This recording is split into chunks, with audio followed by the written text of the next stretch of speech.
બાલાસિનોર તાલુકા court પરિસરમાં વકીલ પર હુમલાની ઘટના સામે આવી। કોર્ટમાં કાર્યવાહી દરમિયાન એડવોકેટ વિકી પટેલ પર હુમલો કરાયો। ગુંથલી ગામના સિદ્ધરાજ નામના શખ્સ પર હુમલાનો આક્ષેપ। વકીલ વિકી પટેલ સમજાવટ કરતા હતા ત્યારે મામલો ઉગ્ર બન્યો। ઇજાગ્રસ્ત વકીલને સારવાર માટે બાલાસિનોર સરકારી હોસ્પિટલ ખસેડાયા। બાલાસિનોર એસોસિએશનની ઘટનાને ગંભીર ગણાવી પોલીસમાં ફરિયાદ નોંધાવી। પોલીસે ગુનો નોંધી આરોપી વિરુદ્ધ આગળની કાર્યવાહી હાથ ધરી હતી।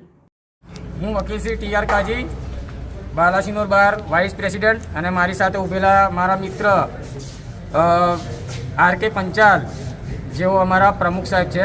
આજ રોજ બાલાસિનોર નામદાર કોર્ટમાં એક ક્રિમિનલ કેસ નંબર આરોપી રામાભાઈ માનાભાઈ વગેરેનો ચાલી રહ્યો હતો, અને તેમાં આરોપીનો વકીલ હું હતો, અને હું એક જમકુબા કરીને આવેલા સાહેબની ઉલટ તપાસ નામદાર કોર્ટમાં 12 વાગ્યાથી 1 વાગ્યાની વચ્ચે હું લઈ રહ્યો હતો। ઇન કેમેરા લઈ રહ્યો હતો। ઉલટ તપાસ સરકારી વકીલ હાજર હતા, જજ સાહેબ હાજર હતા, બીજી બધી પબ્લિક હાજર હતી, બરાબર, બીજા વકીલશ્રીઓ હાજર હતા। મેં ઉલટ તપાસ મારી રીતે લીધી, અને સાહેબે મને એવું કીધું કે એમને જરા વિટનેસને જરા ઓછું સંભળાય છે એટલે જરા જોરથી બોલો। અમે જોરથી બોલ્યા સવાલો, અને મેં ઉલટ તપાસ મેં મારી રીતે મારા ડિફેન્સમાં જે સવાલો લેવાના હતા, ડિફેન્સ લોયર તરીકે મેં સવાલ લીધા।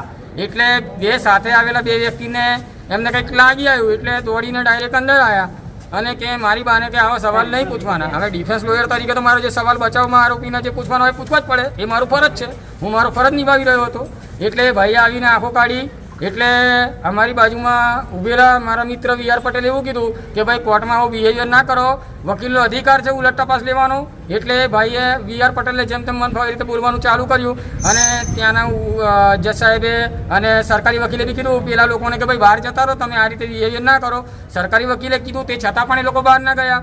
પછી વી.આર. પટેલ જેવા બહાર નીકળ્યા તો અમારા એડવોકેટ શ્રી વી.આર. પટેલ ઉપર એમણે હિચકારો હુમલો કર્યો, અને વી.આર. પટેલે માથાના ભાગે નખોરિયા ભર્યા, છાતીના ભાગે નખોરિયા ભર્યા, મોં ઉપર મુક્કા માર્યા, કમરના ભાગે મુક્કા માર્યા, માથામાં મુક્કા માર્યા, પેડુના ભાગે મુક્કા માર્યા, અને સાતળ પર મુક્કા માર્યા, અને લાતો મારી। આ રીતે ઈજા થઈ। એટલે એની રજૂઆત અમે કોર્ટમાં કરી। કોર્ટે એવું કીધું કે તમે પોલીસ સ્ટેશને ફરિયાદ આપી દો। એટલે અમે અત્યારે હાલ અમારા એડવોકેટ મિત્ર ઇન્જર્ડ હોવાથી તેઓને બાલાસિનોર સરકારી દવાખાનામાં લઈને અમે આવી રહેલા છીએ। અને જે આરોપી છે, બે આરોપી, એમની વિરુદ્ધ અમે પીઆઈ સાહેબ રૂબરૂ બાલાસિનોરમાં કાયદેસરની ફરિયાદ આપવા જવાના છીએ। અને હાલમાં વી.આર. પટેલ એડવોકેટની ટ્રીટમેન્ટ ચાલુ છે।